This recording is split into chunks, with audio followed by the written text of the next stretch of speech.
महाराष्ट्र और कर्नाटक के बीच भाषा विवाद एक बार फिर भड़क उठा है। इस बार मामला इतना गंभीर हो गया है कि दोनों राज्य ने एक दूसरे के लिए बस सेवाएं रोक दी हैं। शुक्रवार को बेलगावी में कर्नाटक राज्य परिवहन निगम यानी KSRTC के बस कंडक्टर महादेवी हुक्केरी पर हमला हुआ।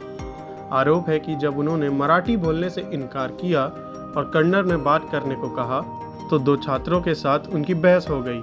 ये बहस इतनी बढ़ गई कि कंडक्टर के साथ मारपीट हुई। पुलिस ने इस मामले में 3 लोगों को गिरफ्तार किया और एक नाबालिग लड़की को हिरासत में लिया।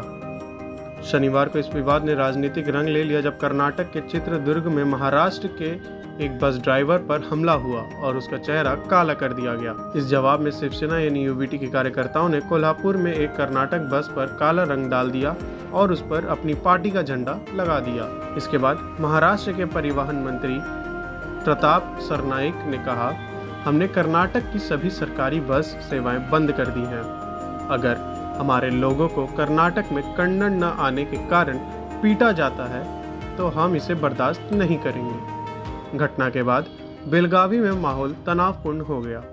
कन्नड़ संगठनों ने शुक्रवार को विरोध प्रदर्शन किया और शनिवार को गांव तक मार्च निकाला। कर्नाटक नवनिर्माण सेना के कार्यकर्ताओं ने चित्रदुर्ग में महाराष्ट्र की एक बस के कंडक्टर का चेहरा काला कर दिया और उसकी बस के शीशे तोड़ दिए। आंखों में आंसू लिए कंडक्टर ने संवाददाताओं से कहा कि उन्हें समझ नहीं आ रहा है कि उन्होंने लड़की से क्या अनुचित व्यवहार किया। उनके घर में भी उसी उम्र की लड़की है। कर्नाटक के रामलिंगा रेड्डी अस्पताल पहुंचे तो कंडक्टर अपने आंसू रोक नहीं पाए। कर्नाटक की महिला और बाल विकास मंत्री लक्ष्मी हेब्बला जब कर्नाटक के रामलिंगम रेड्डी अस्पताल पहुंचे तो कंडक्टर अपने आंसू रोक नहीं पाए। कर्नाटक की महिला और बाल विकास मंत्री लक्ष्मी हेब्बालकर ने इस मामले में कथित दोषियों की गिरफ्तारी का आरोप सीधे तौर पर सर्किल इंस्पेक्टर पर मढ़ दिया।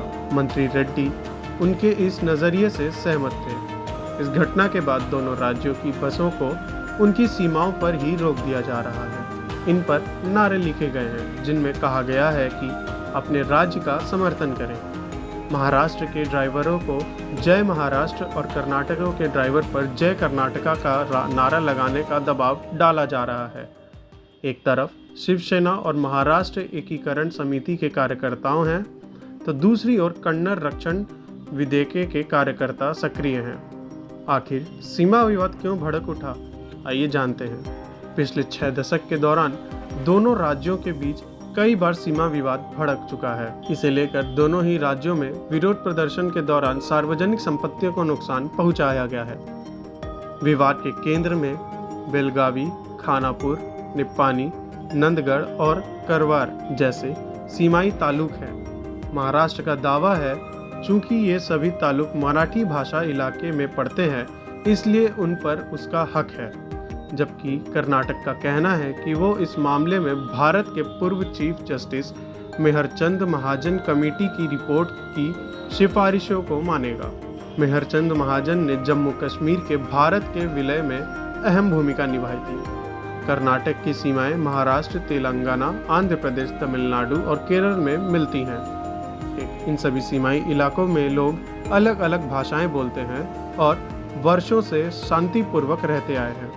राजनीतिक विश्लेषक प्रोफेसर हरीश रामास्वामी ने एक न्यूज़ चैनल BBC हिंदी से कहा कि दरअसल इस मामले का संबंध राजनीतिक से ज़्यादा आर्थिक कारणों से है।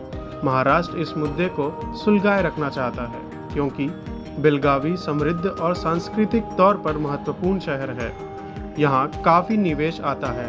इस मामले पर कभी फैसला हुआ तो महाराष्ट्र को फायदा हो सकता है। महाराष्ट्र के राजनीतिक विश्लेषकों का कहना है ये भाषाई पहचान का सवाल है।